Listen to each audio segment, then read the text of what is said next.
Well, the skill mismatch is basically a discrepancy between the needs of the labor market and the skills that the labor force can offer in each country. It's a phenomenon extremely relevant, particularly in these times in Europe of economic turmoil and economic turbulences that are particularly affecting to the labor market.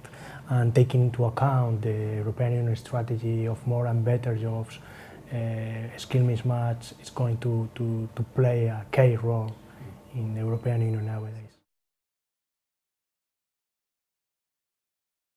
Skill mismatch right now is one of the most hot topics in Europe because of the problems in the labor market, particularly in Southern Europe.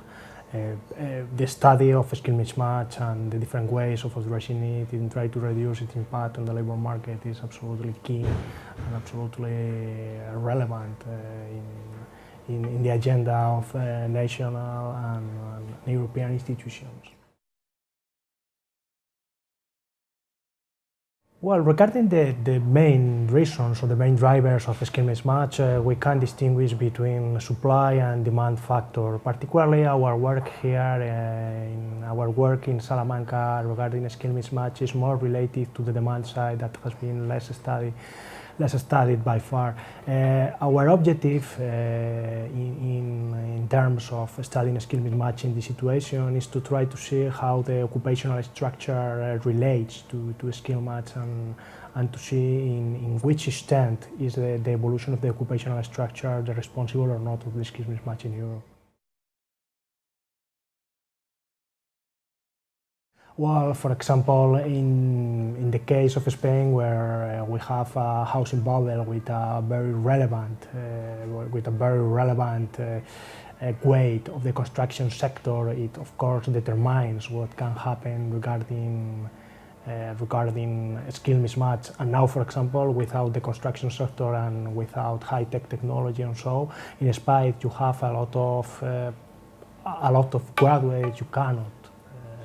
You cannot find a proper place for these people in the labor market now, and so many people is migrating.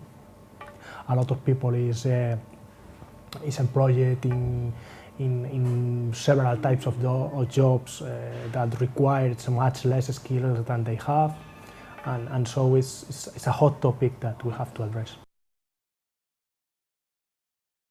Well, the main stakeholders of this output, of course, national governments and European institutions will be, or in my opinion, will be very interested in what they are doing. Also trade unions, because they have a very relevant role in what has to do with training, requalifications, and social programs that try to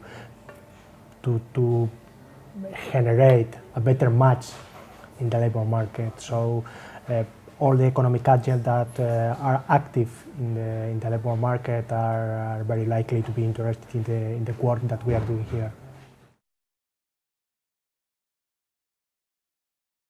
Yeah, I think so. I think that in other countries, in most of countries, they are reforming their employment services in order to get a better match, and they are reforming the university system in order to generate, graduate, and to encourage and to promote the kind of studies that are more demanded in the labor market. So in this respect, I'm quite optimistic, I think, because I think with the new information and communication technologies and all this stuff, these flows of information are being larger and larger, and this only can have positive effects on